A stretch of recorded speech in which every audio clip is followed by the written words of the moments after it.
शुभ सकाळ माझ्या मैत्रिणींनो, माझ्या भावांनो.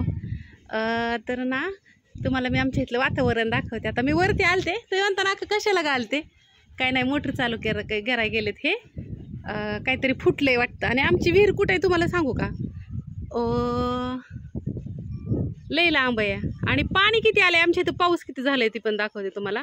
तर हे जे तळ आहे ना मैत्रिणींनो, ते अख्खं फुल भरलंय आणि आमच्या रानापर्यंत पाणी आलेलं आहे. आता सध्या आमच्या रानात पण पाणी आहे. आणि आमचं रान कुठं आहे तर हित आहे. इथं ह्या नारळाचं झाड आहे ना, त्याच्या पलीकडे आहे आमचं रान. आणि मी जी कपडे धुयला जाते ना, ते पण त्या नारळाच्या झाडाच्या अलीकडे जातो आम्ही, इकडून जातो असं. आणि आमची वस्ती आहे मोठी, पण दिसत नाही. तेव्हा तिकडं दिसतात का ती पाण्याची टाकी, बंगला. इथं काही काहींचे 2-2 मजली तेवढे दिसतात फक्त. इकडं पण 2 मजली, तो पण दिसतोय. बाकी सगळे आमच्यासारखे ते नाही दिसत. आणि लताचं ह्यांचं घर तिथं आहे, ते खांबापाशी. आणि डॉग ट्रेनिंग आहे का नाही बारामतीचं, त्याचं बांधकाम हो का इथं चाललंय. कुठं केलं? इथं खांब उभा केलाय का वरती, तिकडं मोठं काहीतरी तिथं. आणि विद्याप्रतिष्ठानचं पण तिथंच होतंय शाळा. परत एक फिपी कॉलेज. काय व्हायचंय मला नाही माहिती, पण व्हायचंय. हे असं वस्ती आहे आमची. मोर पण ओरडलेलं तुम्हाला दाखवते बघा. आवाज येतोय ना? येतोय आवाज. आणि पाठीमागनं एवढं उंच आहे आपलं घर, लय उंच आहे. आणि हिथं पण खाली वाडा वाहतो, पण हिथं लय खोल आहे, म्हणजे भरपूर खोल आहे. त्यामुळे हिथं नाही आम्ही जात कधी. आवाज येत असन पाणी वाहिलेला. हाच वाडा तिकडे जातो, पण इथं खोली जास्त असल्यामुळं काय कोण एवढं जात नाही. हे असं छान वाटतं पावसाळ्यामध्ये. आणि पुढचं पण वातावरण दाखवतं तुम्हाला. ह्या कलगी इथं, पण ह्यातमध्ये काय मी भरलेलं नाही. गहू आणि ज्वारी थोडीशी तांबारली त्याच्यामुळं आतनं. ह्यातमध्ये 5 पोती बसते. ती 3,500ला एक घेतली होती, 7,000च्या 2 घेतल्या तिथं.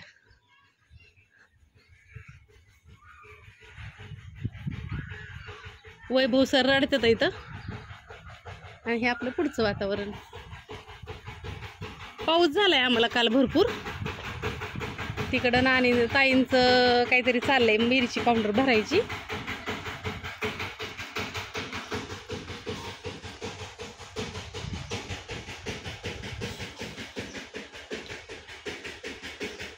गुलमोहराला ना पाला आला, फुलं आलती, पण ती सगळी फुलं गेली. आणि आता फक्त पाला राहिलेला आहे. वरती कुठं कुठं फुलं राहिलं. चला जाऊ, थांब ना, मोटर चालू करते ती 1 मिनिट. जाऊ की झालंय माझं. कपडे धुयला जायचंय आता, 9:45 वाजले ते त्या. बर बर जावा.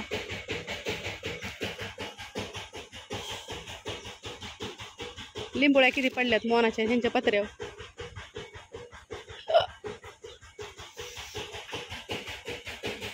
आणि आमचं हे जुनं घर आहे अलीकडलं.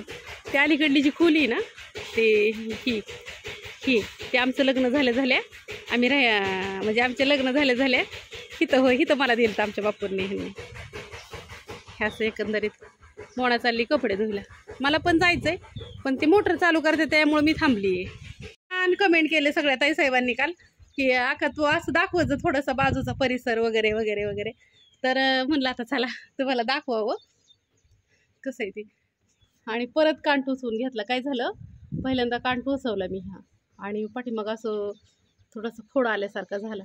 मग मला जरा भीती वाटली ना, मग मी ती काढून टाकली का चमकी कान टोचवलेला. आणि मग मावशी परत आज आली. दर गुरुवारचं मावशी येते. हा गुरुवारचा आजचाच व्हिडिओ आहे. तर मग मावशीला आल्यावरती मग म्हणलं अगं मावशी मी ती, मग तिने मला सांगितलं ती कान टोचवते ते मावशीनी. थोडंसं लिंब असतं ना, त्याची काडी थोडीशी ना, वल्ली काडी असते ना, ती थोडी जाळायची म्हणली. त्याला फेस आला का नाही, तो फेस लावायचा. मग ती जी गुळमं येतं का नाही, ती येत नाही. मग मी परत आज अजून कान टोचून घेतला. पण त्या दिवशी दुखला नव्हता, टोचवताना त्रास नव्हता झाला. आज लय झाला त्रास. त्याच्यामुळे मी कानातलं घाली नाही, कारण का कान लय वगळल्यात येतं. मग असं वाटतं नसलेलं बरं आहे का नाही. असू द्या माझ्या मैत्रिणींना, तुम्ही मला कमेंट करता एवढ्या छान छान. तुम्ही एवढे सगळेजण जीव लावता मला. तुम्ही सगळेजण एवढ्या मला ऑर्डरी टाकता. आणि एक ताईसाहेब मला म्हणले, सारखं काय काका म्हणत असते की तुमच्यामुळं आमचं म्हणजे माझं एवढं चांगलं झालं आहे तुमच्यामुळं. तर हो, तुमच्यामुळंच. ज्याची खावावी त्याची वाजवावी टाळी. आज हे जे सगळे माझे एवढे आनंदाचे दिवस चालले ते, तर एवढी जी उंच भरारी घेतली फक्त तुमच्यामुळेच घेतली ना. त्याचं सगळं श्रेय माझ्या यूट्यूब फॅमिलीला, गौतम दादाला माझ्या जातं. कारण का त्यांनी मला यूट्यूब चॅनल नसता काढून दिला, ते ह्या क्षेत्रात नसता आला यूट्यूबच्या, तर मी नसते आली. कारण का त्यांनी ना घरामध्ये पहिल्यांदा त्याचा चॅनल काढला होता आणि 2 नंबरला माझा काढला होता. कसं राहतं, एक बहीण म्हणून मी बी त्याच्या पाठीशी उभं राहिली होती मैत्रिणीनं. त्याच्यानं अडचणीला मी आजपर्यंत ना त्याला खंबीरपणे साथ दिलेली आहे. माझी किती जरी तारांबळ असली ना तरी मी त्याला कधीच कुठल्या गोष्टीला नाही म्हणली नाही. जसं लग्न झालंय ना माझं तसं. आणि त्यांनी पण मला कधी दुखावलं नाही, कधी मला दुःख होईन असं तो कधी बोलला नाही. तो पण लई चांगला आहे. पहिली गोष्ट म्हणजे त्याला ना बायको चांगली मिळली, रेश्मा. काय काय ताईसाहेब रेश्माला नाव उठवतात, पण ताईसाहेबांना तिच्या जागेवर तुम्ही एकदा राहून बघा ना कसं राहतं. हो का, मग तुम्ही म्हणता ना का तुझ्या भावाचं बी चुकतं, तो कामधंदा करत नाही. पण यूट्यूब चॅनल किंवा फेसबुक इंस्टाग्रामवर ही त्याचा एक प्रकारचा एक बिझनेसच आहे ऑनलाईनचा. हाय त्याचं चाललंय हळूहळू हळूहळू, पायाने त्याला एवढं होत नाही. आणि कसं राहतं, एकदा माणसाचं कामाचं वळण मोडलं की माणसाला परत करू वाटत नाही काम. असू द्या, काय कसं राहतं. हो का, सगळीकडूनच सगळ्यांचं चुकत असतं. तुम्ही म्हणता मग भावाची बाजू घेती, भावजाईला काम पडतं. परत भावजाईची बाजू घेते तुम्ही म्हणता, मग भावाला भावजाई खवाळती. मग आता शेवटी ती खवाळणारच. शेवटी नवऱ्याला बायको खवळत नाही तर कोण खवाळत? तिला त्रास झाल्या होती त्यालाच बोलणार ना, कोणाला बोलणार आहे? असू दे, प्रत्येक गोष्टीत नसतं डोक्यात घ्यायचं, सगळं सोडून द्यायचं आणि पुढं चालायचं. हो काय, गेलं मेलं म्हणजे गेलं. कधी कधी असं वाटतं काय जाताना संग नेणार आहे आपण, सगळं इथंच ठेवून जाणार आहे. पण करावं तर लागतं ना, जे रुटीन चालू आहे ते तर सगळं करावं लागतं. पोटाच्याला सकाळचं उठलं की पोटाला तर खायला लागतंय लगेच. आंघोळ करायची म्हणलं की साबण लागते, शॅम्पू लागतोय, पाणी लागतंय, खायला लागतंय, प्यायला लागतंय, सगळं लागतंय. जिबीचं चोचलं तर पुरवावं लागतं, अंगात घालायला चांगली कपडे लागतात इथं. मग ते दळणवळण तर आपलं चालू ठेवावं लागतं, रुटीन तर चालू ठेवावं लागतंय. पण असं वाटतं की बाबा नको, म्हणजे हेवा देवा नको कुणाचं काय नको, कुणावरती द्वेष नको. कारण का कसं राहतं माहिती आहे का, एकदा वळण पडायला लागलं का नाही की ती तसंच पडत जातं. माझं एकच गणित असतं मैत्रिणींनो, की कुणाला ना वाईट नाही चितायचं. म्हणजे मला माझ्या परमेश्वराला वरच्या माहिती आहे की आपण कुणाचं वाईट चित्तो किंवा कुणाचं वाईट करतो किंवा कुणाचं वाईट हो असं कधीच वाटत नाही. कारण का हे कर्म ना हिथंच फेडावं लागतं. पहिलं बापाने केलेलं ना मुलांना फेडावं लागायचं. पण आताचं हे कलियुग आहे. ह्या कलियुगामध्ये ना आपण केलेलं आपल्यालाच फेडायचं आहे. आपल्या कर्माचा हिशोब आहे ना. एखादं म्हणलं का नाही बाबा की बाबा हां देव बघून घेईन की, किंवा तुझं कर्म तुला, ज्यावेळेस कर्माचं नाव येतं का नाही त्यावेळेस आपल्याला आनंद झाला पाहिजेत की बाबा हो आपण आपलं कर्म चांगलं केलेलं आहे किंवा आपलं कर्म आपण चांगलं करतोय. आपण जे चित्तो ना ते सुद्धा एक कर्माचा भागच असतो. एखाद्याला नाही का आपण म्हणजे बाबा कारण नसताना खुंसाव्याने बोलणं किंवा कारण नसताना खुंसाव्याने एखाद्याची म्हणजे त्यांना ते चितणं, हे पण एक प्रकारचा आपला कर्माचाच भाग असतो. माझ्या ताईसाहेबांना, सगळ्याच ताईसाहेबांना एक सांगायचं आहे मला की तुम्ही जी म्हणजे मलाच नाही कुणी असू द्या, तुम्ही बाहेरच्यांना किंवा आता यूट्यूब असू द्या काय असू द्या, तिथं जी तुम्ही कमेंट करता का नाही ती कुणालाच नका करत जाऊ. कारण का कसं राहतं माहिती आहे का, कुठंतरी आपल्या हातून न कळत थोडंसं का व्हायना ते पाप घडत असतं, कुणाचं तरी मन दुखवत असतं. त्यांचं ते मन दुखवलं का नाही की ते आपल्याला कुठं थोडं का व्हायना पण ते ना आपल्याला त्याचं ना ते पाप लागलेलं असतं. एवढं तुम्ही एखाद्याचं काही गोष्टी नाही आवडत तर सोडून दे, पण कृपा करून नाही इथून पुढं कधी कुणाला वाईट कमेंट करत जाऊ नका. आणि माझ्यासाठी तर तुम्ही कुणालाच वाईट कमेंट करत जाऊ नका. कारण का माझ्यामुळं ना तुमचं पण पाप वाढतंय आणि माझं पण पाप वाढतंय. मला हे बरेच दिवस झालं तुम्हाला सांगायचं होतं पण आता सांगते. कारण का नको, वादाने वाद वाढतो, मायाने माया वाढते. माझ्यासाठी मला तुम्हाला हात जोडून एक विनंती आहे की नका तुम्ही कुणाला काय म्हणत जा. खरं ज्याची त्याची जिंदगी, ज्याची त्याची लाईफ ज्याला त्याला जगू द्या. सगळ्यांना तो अधिकार आहे जगण्याचा. शेवटी हो जन्म देह हिथंच ठेवून जायचं आहे आपल्याला, सगळं माती मोल होणार आहे ना. बहिणीची तुम्हाला कळत नाही, कारण का आपल्या डोळ्यात दिसत असतं. आपण एखाद्याचा द्वेष करत असेल ना ते डोळ्यात दिसतो, पण त्याचा त्रास आपल्याला होत असतो, आपल्या मुलांना होत असतो. एखाद्याची निंदा करणं पण चांगलं नसतं. असू द्या.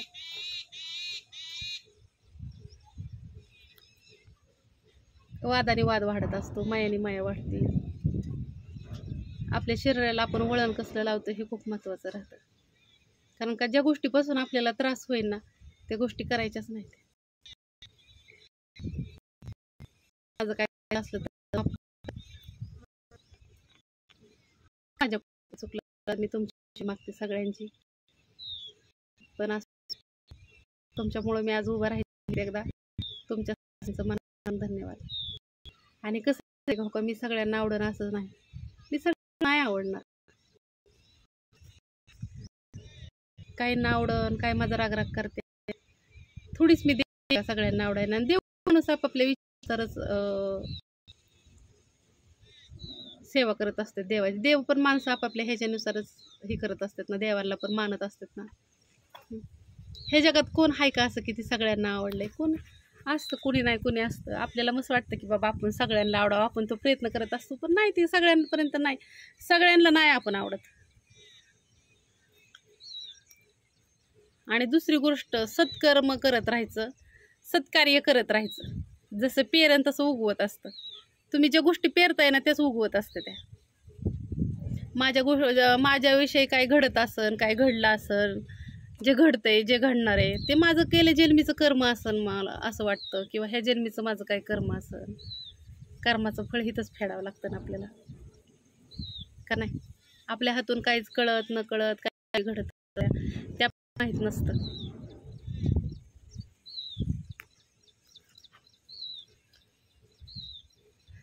मी म्हणते माझं कर्म चांगलं आहे म्हणून तुम्ही मला सगळेजण भेटला. मला 2 गोष्टी इथं व्यक्त करता येते. त्या यूट्यूबवरती चेहरा दाखवायचं म्हणलं तरी महिलाला असते. त्या आज मी सगळ्या गोष्टी तुमच्याबरोबर शेअर करते, माझं सुखदुःख सगळं तुमच्याबरोबर शेअर करत असते. अजून काय पाहिजे सांगा ना तुम्ही? आणि पहिली गोष्ट, ऐकणारं पण पाहिजे. सांगणारं मस आहे तो, सांगणारी मस आहे तर, पण ते ऐकणारी पण पाहिजेत ना, आणि ऐकून कमेंट करणारी पण पाहिजेत ना. तुम्ही आहे ना माझ्यासाठी, तुम्ही माझ्या सगळ्या गोष्टी ऐकून घेता. काय त्या गोष्टी चरणात आणत असतात. बऱ्याचशा ताईंचा फोन येतात वरती, बऱ्याचशा ताईसाहेब मागतात, रडतात, बऱ्याचशा गोष्टी शेअर करतात. कधी कधी काय काय गोष्टी एवढ्या येतं, म्हणजे पुढं भविष्यामध्ये तुम्हाला काय काय गोष्टी मी सांगन बी. सगळ्या गोष्टी मी यूट्यूबवरती सगळ्या गोष्टी सांगत नाही, शेअर करत नाही, कारण का हिथं सगळे आपली हिथं चिंतक पण नसतात ना मैत्रिणींना, त्याच्यामुळं.